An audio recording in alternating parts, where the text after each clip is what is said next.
Hallo liebe Vespa-Freunde, schön, dass ihr wieder dabei seid. Ich bin heute beim Cafe Racer 69 Team in Berlin und das Projekt geht weiter, British Classic. Ihr dürft uns heute wieder begleiten und gespannt sein, was als nächstes kommt. Viel Spaß! Bauen wir jetzt mal die Lenkerdeckel wieder zusammen. Hier fresh lackiert. Nehmen wir mal den vorderen Lenkerdeckel und unseren Scheinwerfer.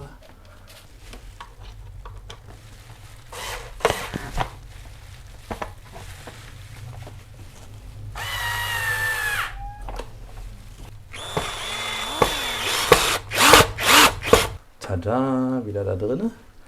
Und dann hattest du einen anderen Lampenschirm, genau, Lampenschirm. der liegt da Da oben. liegt er, ja, genau. Jetzt sehen wir an, das ist also der neue HPE-Lampenschirm, also für die HPE, der Zierring mit Schirm. Bin ich auch mal gespannt. Hier hinten müssen natürlich noch die Klammern drauf. Ich will den nochmal ansetzen und mir den mal angucken. Ich will den mal sehen. So sehe das dann aus. Oh, hat was. Oh. Hat was. Ja, kann man machen, oder? Hat was, ja. Ist echt, gefällt mir besser als diese alten, die man aufklebt auf das Vorgängermodell. Die mag ich tatsächlich gar nicht selber, persönlich so. So, nach 2 bis 3 Tourette-Anfällen haben wir das jetzt hier reingekriegt. Mit den alten Klammern wieder, die nicht ganz draufgeschoben gepasst haben auf diesen dicken Steg, weil der, hatten wir ja gemessen, Millimeter dicker war. Nicht ganz raufgeschoben. Dann haben wir es mit Ach und Krach und Würgen reingekriegt. Spaltmaß stimmt hier unten natürlich nicht. Das ist aber nicht dramatisch. Spaltmaße stimmen alle nicht bei der Vespa und das ist in einem nicht sichtbaren Bereich. Also da finde ich immer, sollte man mal 5 gerade sein lassen, weil bei einer Vespa stimmen keine Spaltmaße. Wichtig ist natürlich im sichtbaren Bereich, da stimmt das Spaltmaß, ist es okay. Das ist aber wirklich, ihr habt es gesehen, ist mit ein bisschen Mühe getan. Also nicht in 2 Minuten gewechselt, das Ding, was man normalerweise erwarten sollte. Fertig, den tun wir jetzt beiseite. So, jetzt machen wir den hinteren Lenkerdeckel. Das kommt ins Handschuhfach, brauchen wir nicht. Später. So, da haben wir den Blinkerschalter. Das ist der einzige, der geschraubt ist, deswegen ganz einfach. Passt nur an eine Stelle, das Ding. Und kann auch nicht verkehrt rum eingebaut werden, geht gar nicht. Ja? Passt nur dahin, klack, klack, hier wird er verschraubt, sitzt vorne wieder, fertig. So, einmal und zweimal. Dann kommt jetzt das lustige Ratespiel. Was ist denn über dem Blinkerschalter für ein Schalter? Fernlicht. Yes, ja. So, klick, klick, klick. Fernlicht. Nee. Nö. Tada, da ist Fernlicht. Auch hier, man kann die ja nicht verkehrt rum einbauen, weil dann passt es nicht. Geht nicht. Ja, geht nicht. Immer so eingeklickt, die Dinger. Drin, klack, drin. Da unten haben wir unsere tolle Hupe. Klack, klack. Dann haben wir unseren ASR-Schalter. Der sitzt eigentlich hier oben. Ist aber auch nicht dramatisch, wenn man das vertauscht. So, da haben wir dann den Kollegen. Darin. Und dann Startknopf. Da liegt noch einer. Da haben wir den Startknopf. Kannst du auch den Hupenschalter für nehmen. Kannst auch austauschen, wenn du lustig findest. Ist ja dieselbe Funktion. Ja. So, klack, klack, klack. Dann. Da ist der Stick. Da ist der Joystick. So. Hier ist es nur aufgelegt, alle. Das kann man dann so zusammentüseln und dann passt das auch schon. Krank. So. So. Hier aufpassen, dass sie die richtigen Schrauben sind, dass sie nicht zu lang sind, damit euch die Stege nicht, dass euch die Stege nicht wegbrechen und man natürlich nicht hier so ist jetzt hässlich. So, haben wir das schon mal wieder. Den noch drin. Joystick, der ist hochgeschraubt, genau. Der muss ja ein bisschen was aushalten, dieser Joystick.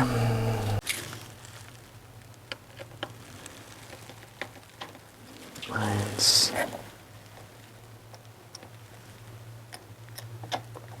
Fest. Okidoki. Joystick dran. Wackelig, bam, klick, klack, aus, an, Blinker, alle die. Kommen die Viecherchen hier wieder, jetzt bauen wir die Nase zusammen. Hier noch ein bisschen Schleifstaub drauf. So. und wieder mit Klack. Die werden noch reingeklemmt. Genau, und dann sitzen die. Klack. Und Klack. So, chromig. Jetzt machen wir gleich bei der Gelegenheit die 3 Klammern wieder drauf. Die brauchen wir ja auch. 1, 2, 3. Klack. Klack. Und klack. So. Und schon kann die Nase wieder montiert werden, wenn es soweit ist. Umfangreicheren Teil dem Handschuhfechtlein. So.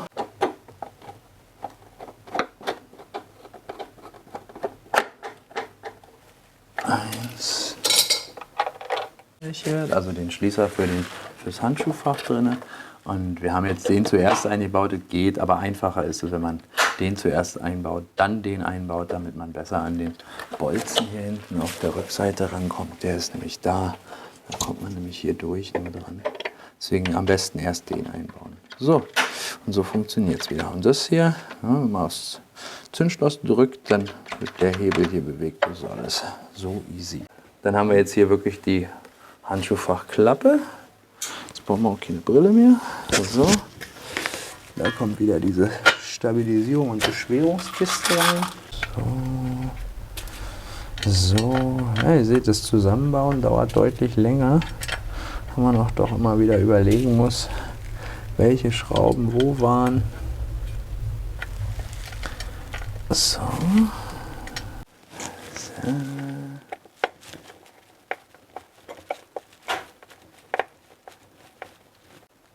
So. Den Schlosskörper, also das Gegenstück vom Schloss, wo das einhakt dann. So, fertig haben wir das einmal.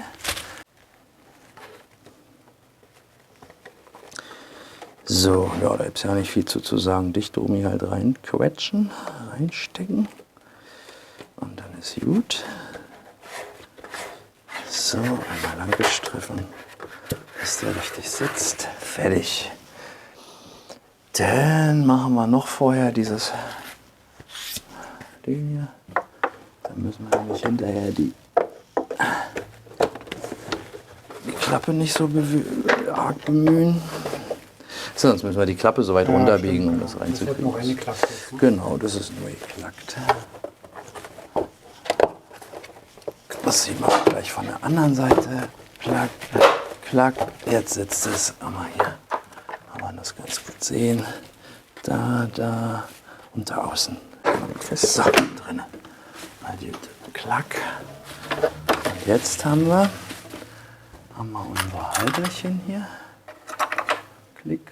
Ganz simples Prinzip. Und so. Siehst du, eben haben wir noch überlegt, warum das 6 sind und nicht 10 sind. Da tauchen sie dann drin. Da tauchen sie, ja, das ergibt sich dann auch aus der Logik. Wenn man es ein bisschen sortiert hat, hilft das echt.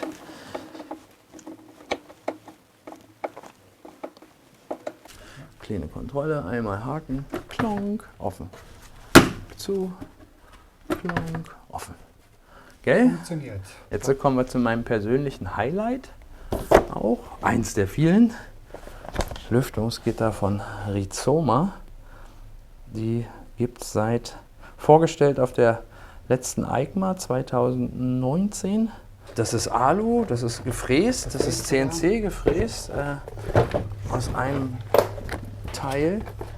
Die Dinger sehen echt schick aus, kosten Vermögen, aber wirklich gut verarbeitetes Material. Passt auch nicht nur bei der HPE, die Dinger passen überall. Ja? Seit 2002 kannst du die immer alle tauschen untereinander. Alles gut. So, und das ist echt ein schöner Stuff.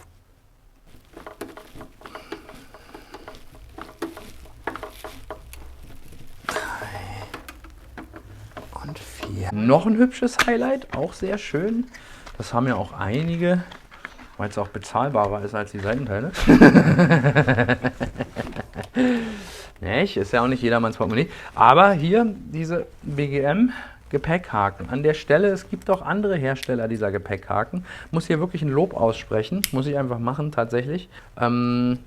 Ist das Teilchen, womit ich noch nie Probleme hatte, dass die Feder hier nicht mehr funktionierte, der Einhakmechanismus ausgeleiert ist, mit denen noch nicht gehabt. Es gibt ein Produkt von einem anderen großen Scooter-Versender, schon 3-mal getauscht. Oh, okay. Innerhalb von einem halben Jahr.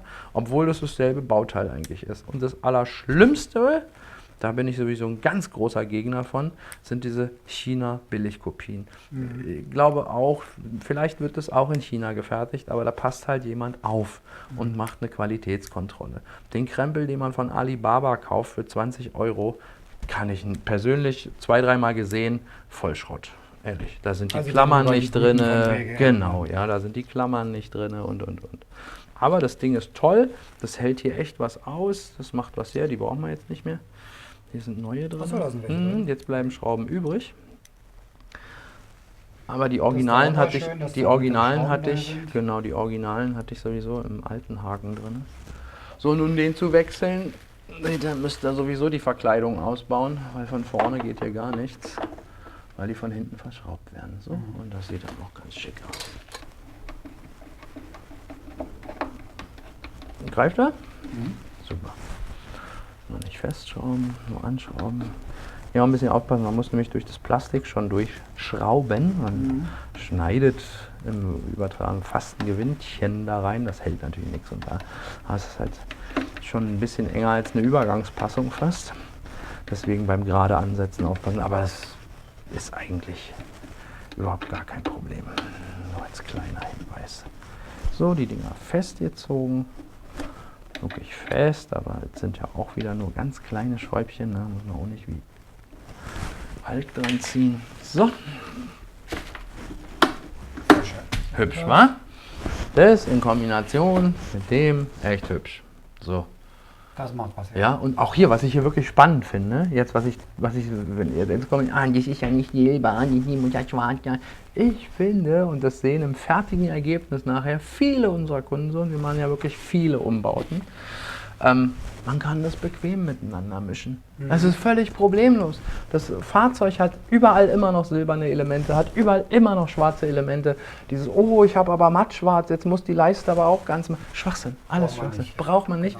Da kann man päpstlicher sein als der Papst. Im Ergebnis nachher sieht man den Unterschied nicht. Ja, das sind dann die Feinheiten, die es nicht ausmacht, die es nicht ausmachen. Eine saubere Arbeit macht es aus, dass es schön aussieht. Also da... So, haben wir sehr schön. Jetzt noch der kleine Öffner für unsere Sitzbank. Noch da reingedrückt.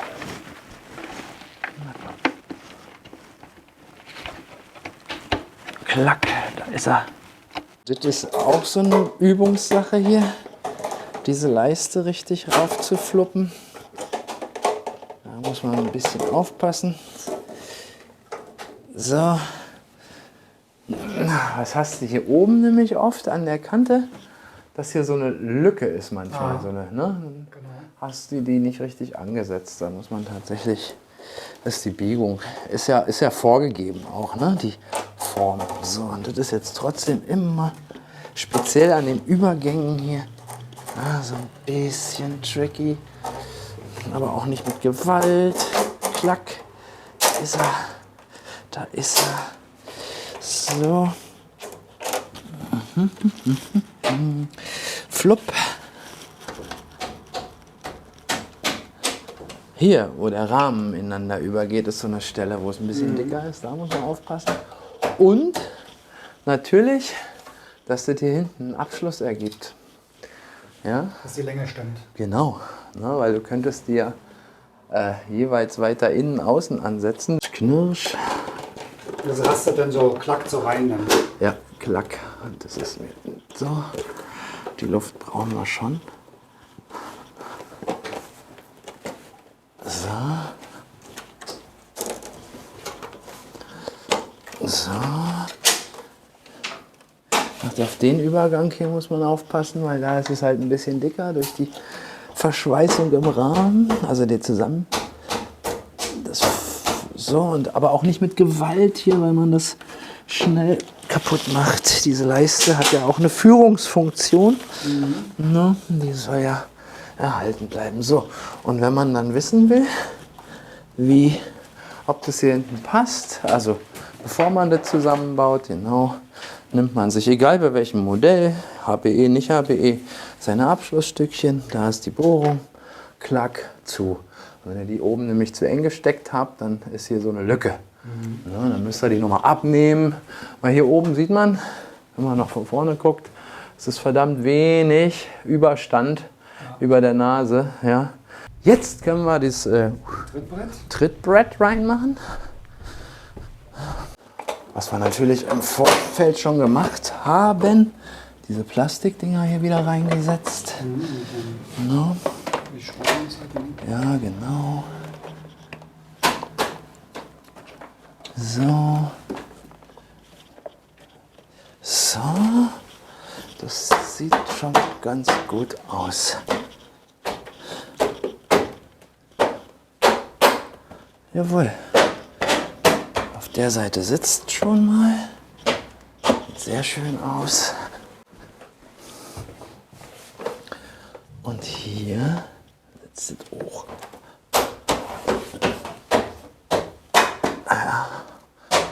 Das bedarf etwas Zuspruch. Meine Empfehlung an der Stelle, auch wenn man mal seine Leisten selber von Silber auf Schwarz ändert, ganz ehrlich, die Originalleisten kosten zwar das Doppelte von allen Zubehörleisten, aber das Zusammenbauen hier geht meiner Erfahrung nach mit den Originalen immer am besten. ja. Geht am besten, ja.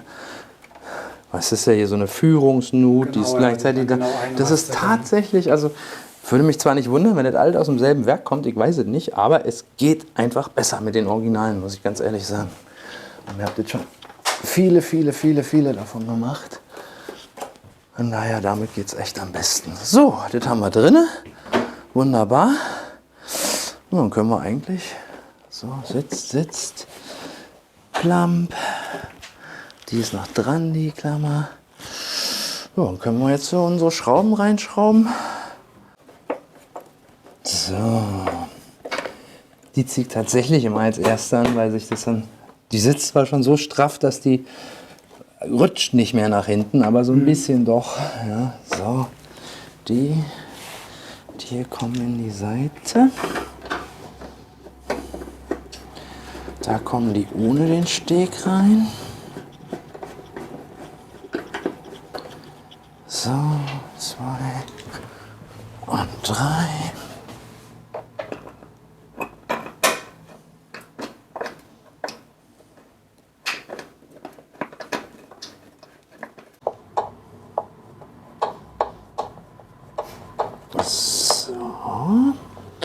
So, dann haben wir die alle schon mal. Sehr schick. Sehr schick. So. Eingesteckt. Flupp. Flupp. Flupp. Und so langsam sieht es ja schon wieder nach einer Wespe aus. Form. Ja. So. Flupp. Und flupp. Flop. Rinder. So. So. So. So. Ui. Schick. Wer sich erinnert, beim Auseinandernehmen, die innere haben wir zum Schluss rausgeholt. Folglich nehmen wir die jetzt als erstes rein, weil die fällt uns sonst nur runter.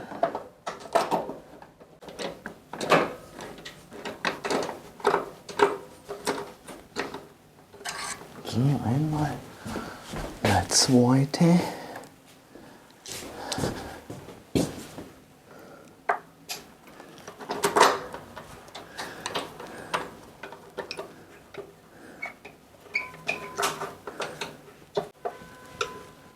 So, fest.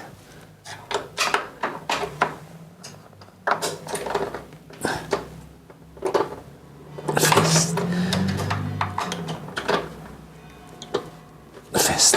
flump, Zack. läuft. Und jetzt können wir den Kran einbauen. Beim Einbau darauf achten, und darauf achten wir nämlich jetzt schon, die beiden Blechklammern, also hier, dass hier die Blechklammern alle dran sind. 1, 2, hier kommen diese Plastikschnüpel, die habe ich schon wieder reingesteckt, ne, rein. Und hier hinter sind auch noch Blechklammern im Rahmen hier. Genau. Die sind dran. Ne? Die halten dann das hier mit dem unten zusammen. Und hier oben kommen auch noch 2 Blechklammern rein, weil im eingebauten Zustand lassen die sich zwar einfädeln, aber das ist dann echt so eine Fingerbrechaktion auch wieder. Klack. Ne, für die beiden Deckel. Genau. Für die beiden Deckel. So. Da könnte man auch echt mal eine kleine Verbesserung machen, wenn man nämlich, das ist ja von den, wie heißen die Taschen? Sea Sand? Sea Sand, ja. Sea Sand Taschen. Die tauschen ja die Schrauben oben, die hier reinkommen, aus gegen so Schrauben mit so Persenning-Knöpfen, wie beim Segel oder wie beim Schiffbau. Und wenn man das generell mal macht, die gegen diese Persenning-Schrauben auszutauschen, wenn man diese Sea Sand Tasche hat, ist das sowieso ganz toll, dann hat man die schon drinne. Die Dinger kriegt man aber auch in jedem Bootszubehör einzeln. Dann ist es, wenn man im Winter mit dem Tucano Urbano oder irgendeiner Beinschutzdecke fährt, die ja oben auch mit den Schrauben wieder mit den langen Schrauben befestigt Könnte man dieselbe wird. Verbindung ranmachen. Die lange Schraube macht, wenn man die Hupe hat, ein Problem. Ja, definitiv. Und wenn man mit den Persenning-Knöpfen arbeitet, hat man die einmal da drin. Es sieht sogar hübsch aus auf dem schwarzen Deckel, dieser kleine Kugelkopf. Dann änderst du das nur an deiner Tucano und dann hast du dran, auch das ranknüpfen. klack, fertig. Ja? Also das ist echt eine gute Idee. Jetzt verbinden wir mal alles. Das ist unser oben. Hier ist der USB. So, kann man auch nicht verkehrt zusammenstecken immer. Ne? Das ist eine Sicherung, klack. So, der kommt hier oben ran. Am besten nimmt man mal kurz das so, dann sieht man nämlich besser, ob der auch wirklich drinnen steckt. Weil dafür hinterher alles wieder auseinanderzunehmen, tut ja nicht Not. Sicherungskasten, also Der Rest der wahrscheinlich auch dann ein. so hier. Und dann kommen wir gleich mal noch zu einem Tipp, bevor ich den reinstecke. Und ich nehme das extra mal weg. Bei älteren Modellen ist dieser Gummi hier. Ja, den nehmen wir jetzt hier mal ruhig raus. Klack, ist er hier auch schon, der zerbröselt einfach. Dann nimmt man sich einen ganz simplen Haushaltsgummi, weil das hat nur eine Einbauhilfe, mehr ist es nicht. Dass dieser Hebel nicht so hier rumliegt, um dann versehentlich beim Ansetzen hier hinter zu landen, hier vorne, ja, hier. Weil dann hat er nämlich keine Funktion mehr. Ne? Denn er soll ja das betätigen. Genau. Deswegen muss er dahinter liegen, damit er das betätigen kann beim Drücken. Ne? Liegt hier an. Wenn wir hier drauf drücken, ne, dann bewegt er sich. Also einfach einen anderen Gummi Ne? nehmen, der ein bisschen So, also nimmt man einfach einen Gummi, Klick, fertig. Ja. Und schon ist nur eine Einbauhilfe, nichts weiter. So, noch reingeklickt. klack, drinne.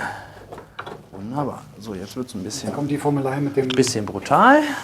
Jetzt ist nämlich auch der Vorteil, wenn man die hintere Lenkerverkleidung abnimmt, weil man nur das abbaut, um sich die Leisten zu machen, um sich so einen Hebel, um sich so einen Haken anzubauen oder die Seitendinger, ja, dann nehmt die 4 Schrauben raus, weil jetzt beim Ansetzen ist es nämlich deutlich einfacher, diesen Kragen hier, der Kragen liegt nämlich unter, ich zeig's mal, der Kragen liegt unter dem hinteren Lenkerdeckel.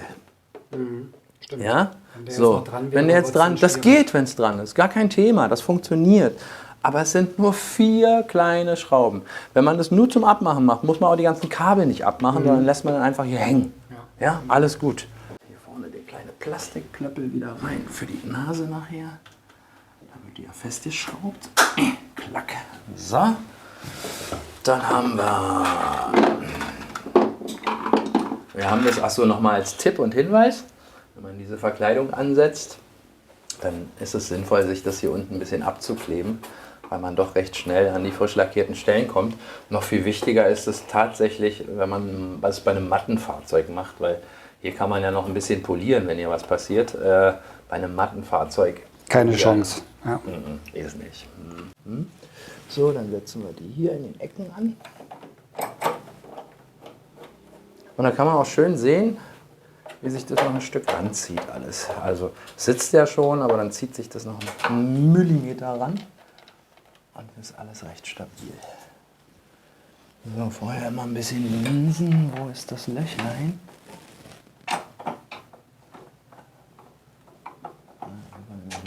Jetzt. So.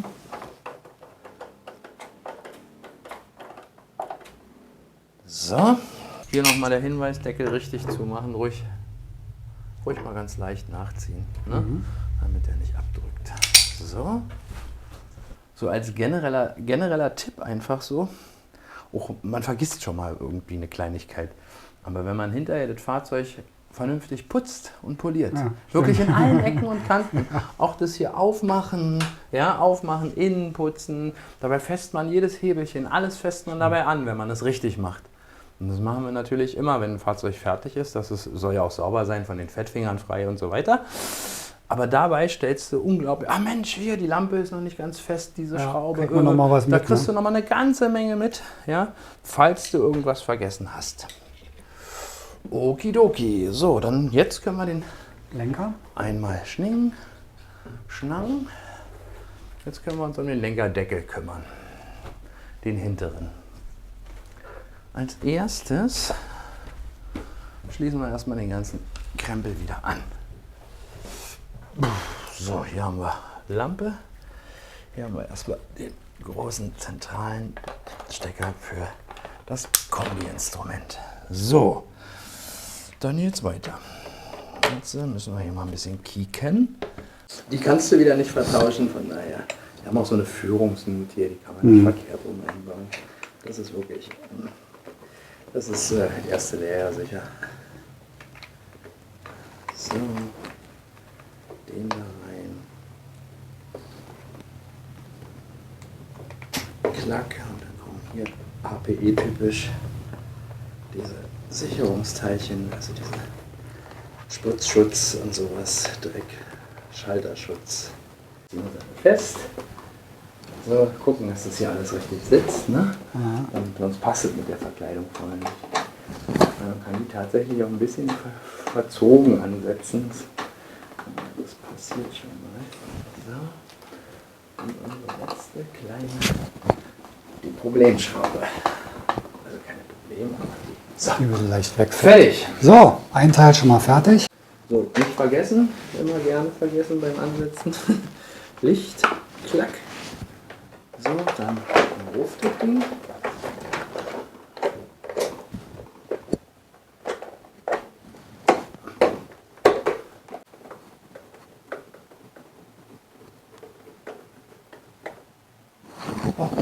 Fest.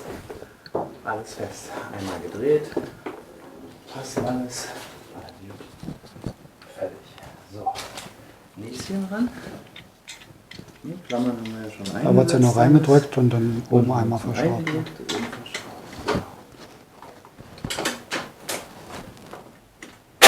Einmal mit Schmackes. So.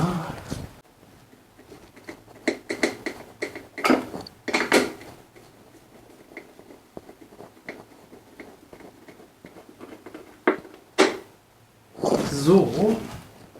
Oh ja. Klack. Bei uns wird die mal gemacht. So. Okay. Jetzt machen wir eine Funktionsprüfung nochmal, ob alle Kabel richtig dran sind. Ne? Leuchtet, Leuchtet. Blinkt irgendwie. blinkt Hier vorne. hinten noch die Blinker. Okay. Geht. Geht auch. Geht auch. Wunderbar. Einmal Bremse. Nicht starten. Ja, läuft an. Gut. Und ASR. Da ist schon kalibriert. Geht auch. Geht auch. Also folglich bleibt stimmt alles.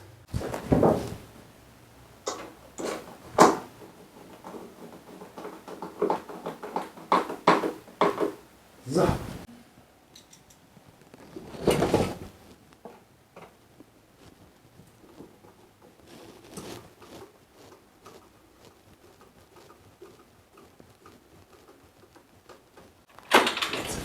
So. Rastet. Klack. Klack, hinter mir hier ein bisschen die hoch.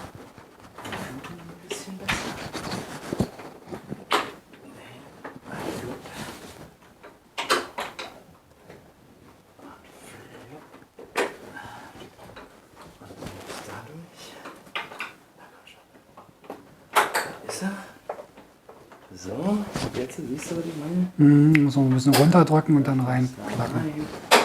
Naja. Und das ist eine von denen, wo es bisher am besten funktioniert hat.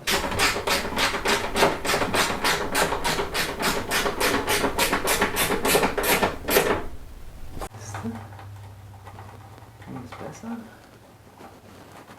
Die ist gut.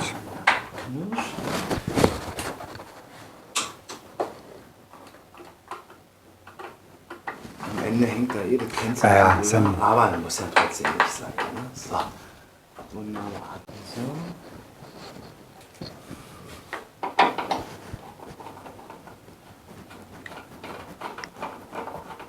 So.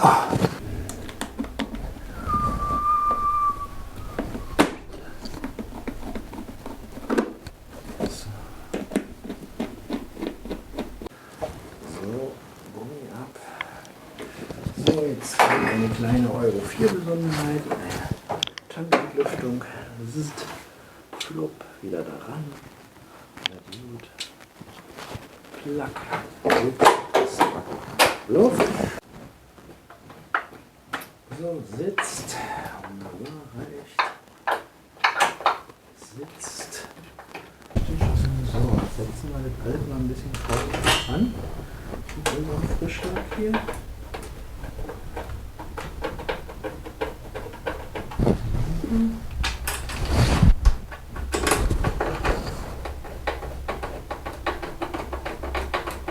Hier sollen die Schrauben ja silber bleiben aufgrund des Konzepts. Wenn ihr die schwarz haben wollt, dann hört auf, lange irgendwelche Kappen zu suchen, die da drauf passen. Nehmt einfach schwarze Karosserieschrauben. Ja. Die ohne die Krempe, ohne den Steg, reingeschraubt, fertig. Ist die Laube. Sitzbank jetzt noch hier angesetzt. Die schraube ich noch nicht ganz fest. Auch hier so ein kleiner Hinweis. Ist ja mit 2 Schrauben, wenn man mal eine zweite Sitzbank hat, eine Mono oder irgendwas. Die ist hier leicht beweglich, die Sitzbank. Ich ziehe die also eigentlich noch handfest. So, handfest. Testen, ob es einrastet. Richtig. Genau, ich lasse die einfach einmal zugehen sogar. Fump. Und nehme die jetzt in der Haltung. Versuche sie nicht zu bewegen und schraube sie fest. Und wenn wir Glück haben, passt. So, auch bei dem bitte immer darauf achten, dass das hier hinten in der Nut drin sitzt. Auch schon so oft gesehen, dass es davor sitzt. So, ich finde es geil. Wirklich, ohne Spinne. Ich finde es wirklich geil. Okay, liebe Leute, das war's jetzt mit dem Projekt British Classic fürs Erste. Wir machen noch ein bisschen weiter. Wir haben noch, ich glaube, 2, 3 Ideen haben wir noch, die wir noch umsetzen wollen. Eigentlich ist so ein Projekt ja nie zu Ende. Ja. Also, ich glaube, die gröbsten Sachen haben wir jetzt. Ja, der Motor fehlt noch. Ja, ihr seht schon. Also das ist der Nachteil, wenn ihr das bei Micha machen lasst. Never ending story. Der hat immer eine Idee. Aber ich glaube, das ist für die Vespa-Fans, die halt gerne was machen, auch genau das, was sie suchen. Also ich möchte mich natürlich ganz herzlich bedanken bei Micha für die Zusammenarbeit, für die Ideen.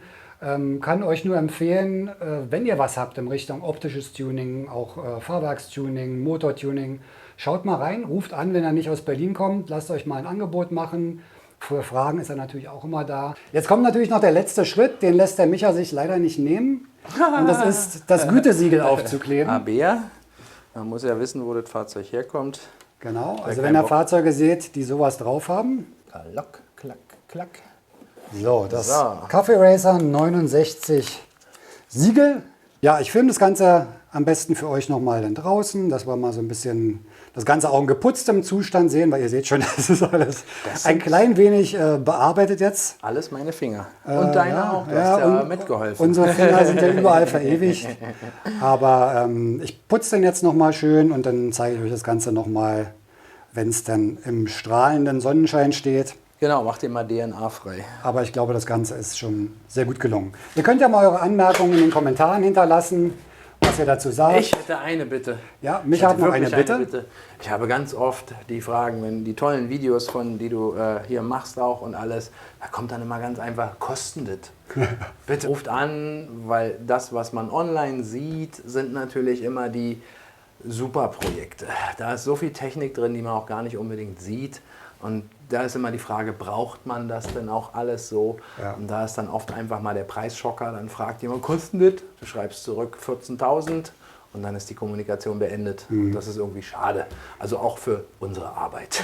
Ja, und daher bitte anrufen. Individualisieren heißt ja auch immer, dass jeder das Individueller Paket sich Preis. so schnürt, wie er es gerne haben möchte. Und Genau. diese Gesamtpakete, die wir ja jetzt hier immer filmen, die sind natürlich sehr umfangreich. Die grasen ja fast alles ab, was man optisch und technisch machen kann. Aber es soll ja auch für jedes Portemonnaie was dabei sein und jeder möchte vielleicht auch nur kleine Schritte machen. Und das machen viele. Viele fangen mit kleinen Schritten an, machen nur 13 Zoll oder nur Bremsanlage oder nur das Stoßdämpferpaket, weil das sind ja auch schon ganz tolle Verbesserungen, wenn man dem Fahrzeug einfach mal ein vernünftiges Fahrwerk verpasst. Das ist noch eine Sache, die auch mich sehr viele Leute fragen. Da würde ich dich ganz gerne auch mal zu fragen. Wenn man jetzt anfängt mit dem Umbauen oder mit dem Tunen einer Vespa, was wären für dich denn die wichtigsten Sachen, die jetzt... Genau, also jetzt nicht nur die Sachen, die optisch sind, sondern was ist denn vielleicht bei der Vespa so ein bisschen verbesserungswürdig, was man wirklich machen soll? Tatsächlich, ich schraube seit 20 Jahren an Vespa und stehe zu dem Produkt. Wir sind gerne Vertragshändler für die Kisten, alles schick und schön. Jedes Produkt hat aber auch seine Schwachstellen und bei Vespa ist es tatsächlich, das Fahrwerk ist nicht prickelnd, das Serienfahrwerk. Also die meisten fahren Serie um und merken es überhaupt gar nicht, dass das irgendwie nur noch so eine weiche Schaukel geworden ist und fahren dann einmal ein vernünftiges Fahrwerk über Kopfsteinpflaster und denken, es sei ein anderes Fahrzeug.